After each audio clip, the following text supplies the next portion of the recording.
we've only got about 24 hours in Budapest, and while we already know that's nowhere near enough time to see everything, we're hoping it's enough time to get a feel for what this city is all about. As part of a 16-day, 10-country Balkan Explorer tour through the Balkans and Central Europe, we're spending today exploring some of Budapest's most iconic sites, trying traditional Hungarian food, and seeing just how much of the city we can experience before it's time to go.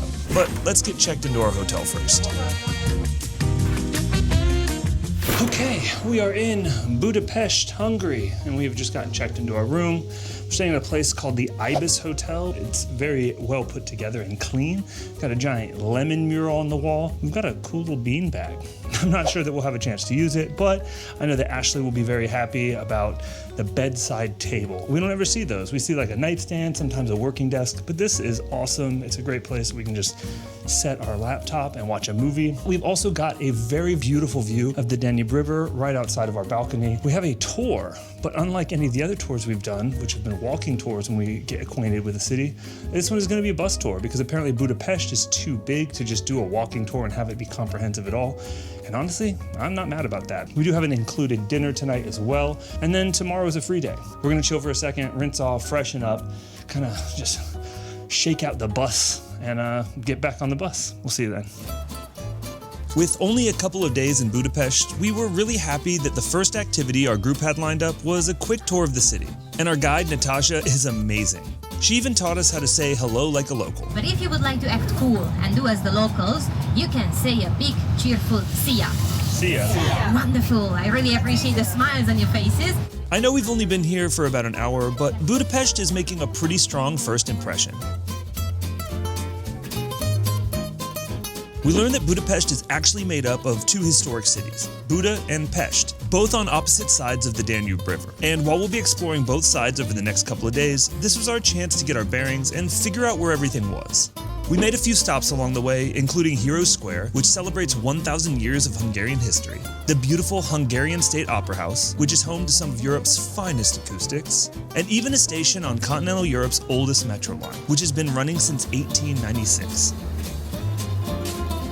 By the end of the tour, we still had a lot to learn about Budapest, but at least now we had a rough idea on how to tackle it on our own tomorrow. But now, it's time for dinner, and we are famished. I bet you thought I was going to say hungry, didn't you? We've got more class than that.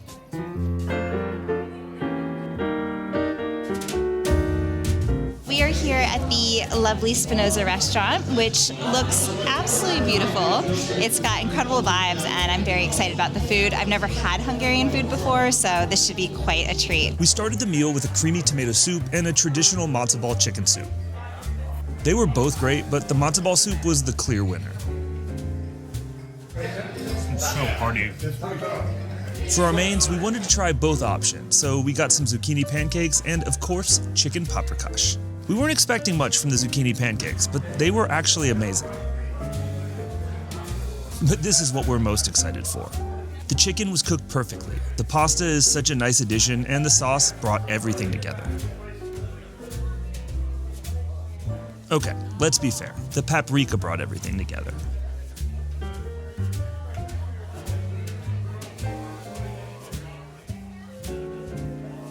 For dessert, we got this little pastry thing filled with jam that could really only be described in one way.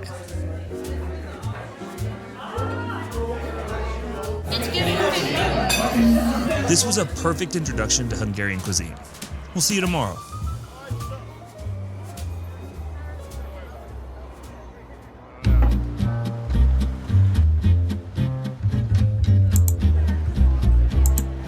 Before we get to exploring the city, we took a detour to have a drink at this little cafe called Ahoy. I got an Aperol flavored sparkling something, and Ashley got a strawberry basil lemonade, and they were both delicious.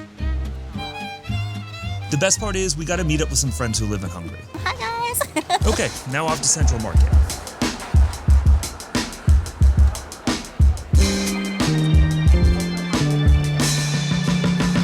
We're here at the beautiful Central Market Hall on a Sunday, and unfortunately it seems like a lot of the shops are closed, and I'm not sure if that's because it's a Sunday or maybe we're just not here at the right time, but it's just after noon and the Central Hall is supposed to be open until 4 o'clock, so I'm not really sure what's going on, but as you can see, a lot of these little stalls are closed. We were hoping to grab some food here, but I don't know if we're gonna be able to or not. So we're gonna give it a quick little walk around, see what's available. Aside from some delicious looking ingredients, there wasn't a lot here that was open, so moving on. So this is Váci Street, which is supposed to be just like a vibrant little area with cafes, shops, restaurants. We don't really need any coffee right now. And I think Ashley has an idea of where we want to eat. So we just wanted to check it out real quick because it is right next to the Central Market. We just walked past this chimney cake place and we weren't gonna try one yet, but those smelled so incredible. Should we wait or no? I could try one now. Yeah. That'll tide us over to lunch. Oh man, they seriously smell so good. They got us. All right, let's go grab one. She's just got this crazy little toaster thing where she sticks them on a little spit and puts them in a rack and closes them in, and they just rotisserie. Okay, so this thing is piping hot and it smells incredible. We went with the cinnamon sugar, which I have to imagine is the most traditional, but honestly, I don't know. It is so hot. This thing is like steamy and delicious, and it smells so good. It smells like an elephant ear in the States, if you've ever seen those. You can buy them at carnivals, but you just kind of like tear it apart. Kind of reminds me of a cinnamon roll, actually. It's kind of what it smells like too. Even the fly wants it. Oh, it's so hot. Struggle bussing. All right, so this is what it looks like.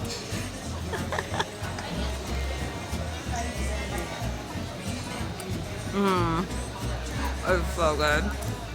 It's delicious. Get ready to have your mind blown. It's like crispy on the outside, soft on the inside. And then you get a nice little crunch from the sugar crystals.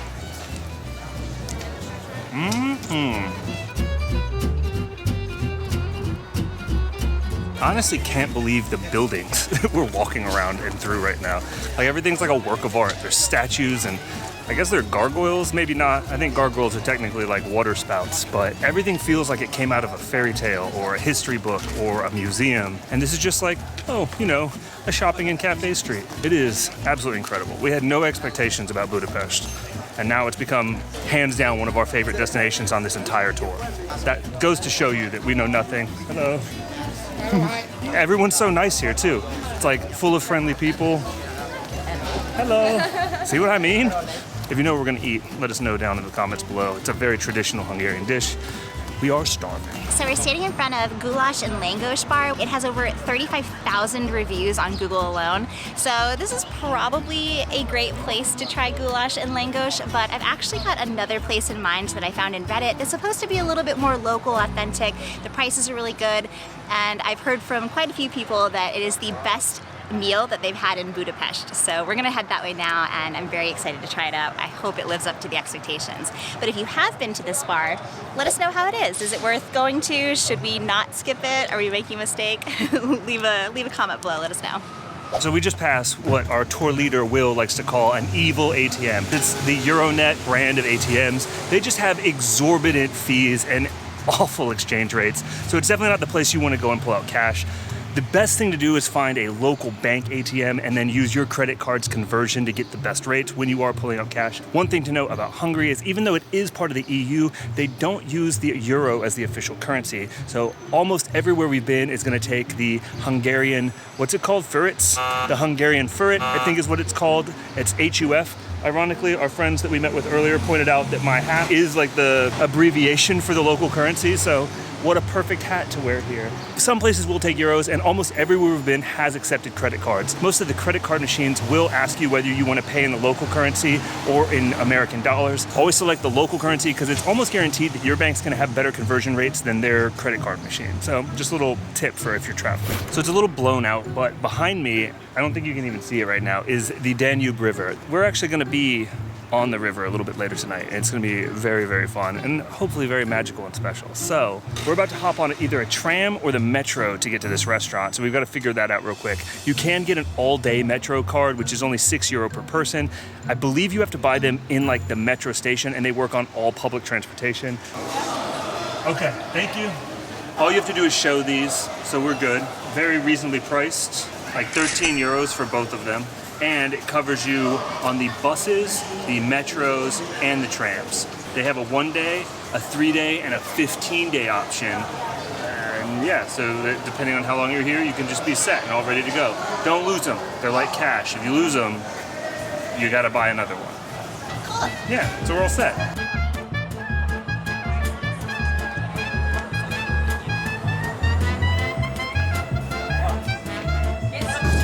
So we ride 6 stops. We get off at Jazai Mary Town. Change here for Metro Line N2.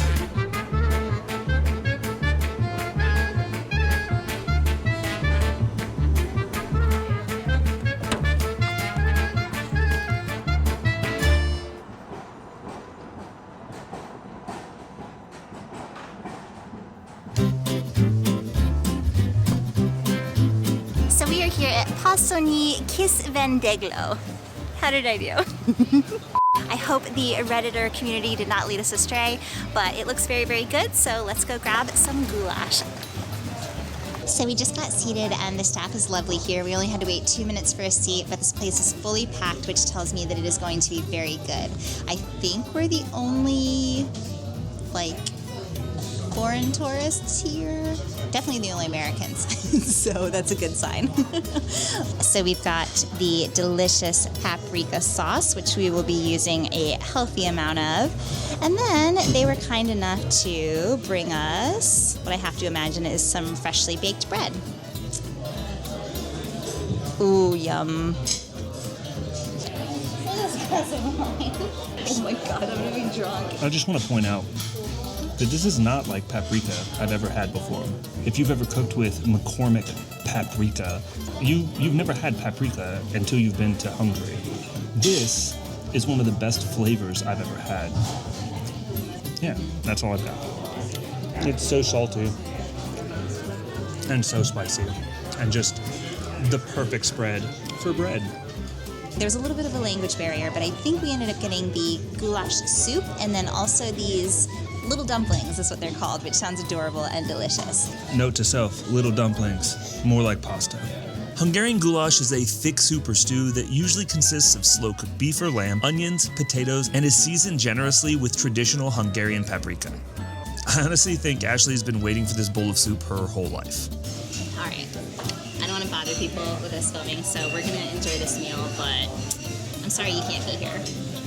Sucks for you. Even though the dumplings were just a plate of plain pasta, it's nothing a little paprika can't fix. This is one of the best things I've eaten all year.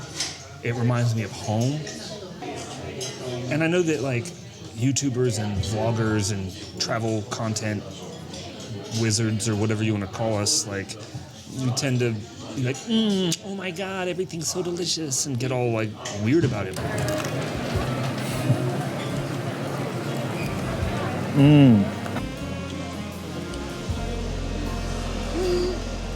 Oh my God, I'm in heaven. This is honestly one of the best things I've ever had. I'm not joking. So we're gonna finish this. I got a little bit of bread. I got a little bit of beer. Ashley still has half a Ashley finally has a proper pour of wine.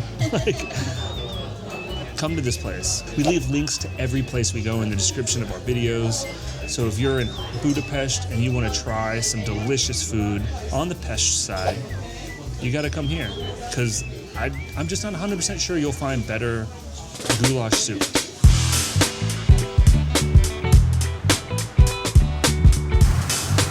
What did you just say? I said there's all these badass motherfuckers glaring down on you.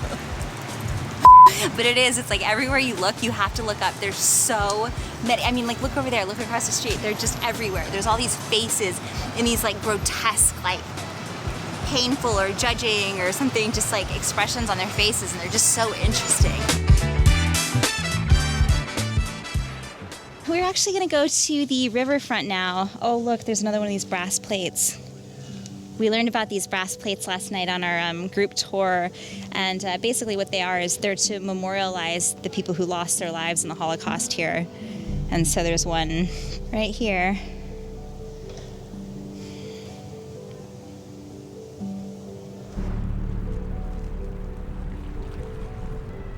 As we made our way to the Danube, our first stop was one of Budapest's most powerful memorials. These iron shoes mark the spot where hundreds of Hungarian Jews were killed during World War II.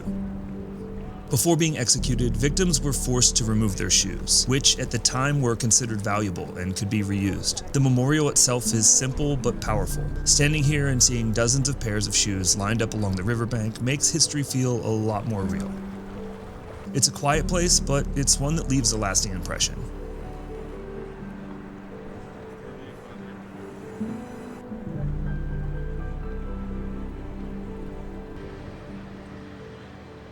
So I'm standing in front of the Parliament building here in Hungary. And I have to say that this has to be one of the most epic buildings I think I've ever seen. It's absolutely massive. It is the second largest Parliament building in the entire world, right behind the one in London. And they were trying to make it the largest, but by like bad math, they were off by 4 centimeters is what we heard. And I can't conceptualize how that's even a thing. Is it like in height or square meterage?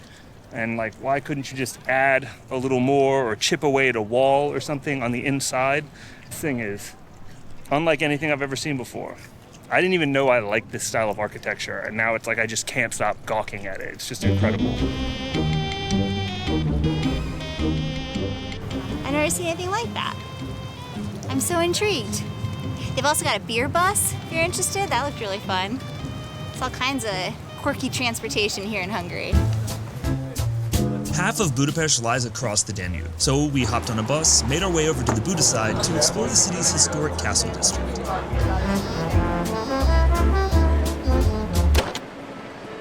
From up here, the views are incredible. Across the river, you can see much of Pest spread out below, including the Hungarian Parliament building and St. Stephen's Basilica, both of them rising above the skyline.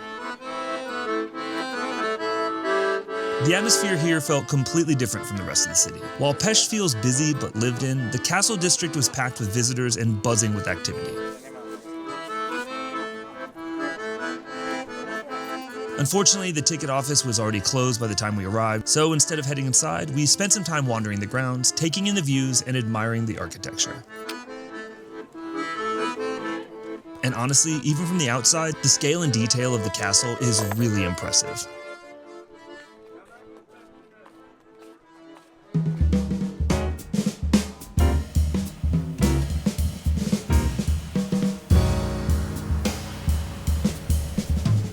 So this is the Buda side, across the Danube River from the Pest side. They were once segregated. That was the working class, just, I guess, poor area. And this was the aristocratic upmarket area. And if I have to, Ashley says from afar, for the bourgeoisie, I have to say, I honestly think that I like the Pest side more. Maybe that's because I am not the bourgeoisie, but it's really sleepy over here. And while the architecture is beautiful, I don't know, there's just something about it. This is a place where I would come and explore for, the day and see the sights for sure. Maybe grab a snack if you find one. But yeah, if you're gonna stay in Budapest during your trip here, I would definitely suggest the other side of the river. There's just way more going on. Just my 2 cents.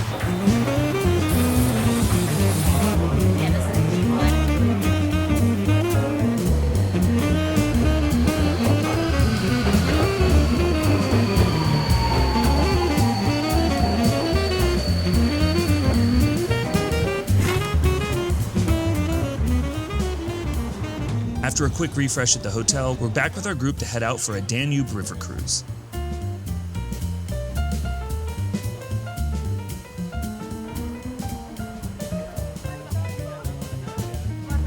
Hello. Welcome to board with a glass of champagne. We think we can get used to this. Dinner was a massive spread of fruits, meats, sandwiches, and a few Hungarian favorites we'd quickly grown fond of.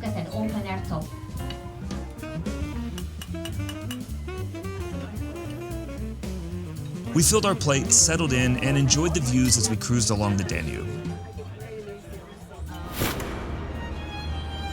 After dinner, we headed up to the top deck where the evening breeze was a welcome break from the heat we'd been wandering around in all day.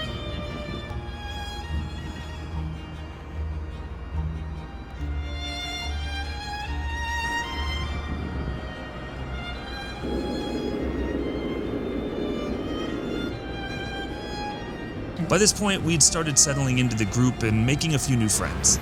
One of them even taught me how to waltz, which is not something I had on my Budapest bingo card. There you go, you got it. As the sun disappeared and the city lights began reflecting off the Danube, it was hard to believe our time in Budapest was already coming to an end. One thing we've learned after 3 years of traveling is that 24 hours is rarely enough time to truly understand a place. But sometimes it's enough to know you want to come back. Budapest surprised us. The history, the architecture, the food, and the atmosphere all felt special in a way that's hard to explain after just a day. What we do know is this: we'll be back. Because if this first visit taught us anything, it's that Budapest deserves more than 24 hours. If you've made it this far, you're a legend and we appreciate you. If you're planning a trip to Budapest, we hope this video has given you a few ideas for your own visit. And if you're thinking about exploring more of Europe, our Balkan Explorer Tour with Expat Explorer is a great way to experience multiple countries in a short amount of time without having to worry about all the planning and logistics along the way. If you've been enjoying this series, let us know in the comments. We've still got our full thoughts on traveling through the Balkans to share, plus a longer video covering the entire journey coming later this year. And if you enjoyed this video, a like, comment, or subscription goes a long way in letting the YouTube gods know we're doing a good job. We'll see you in the next one.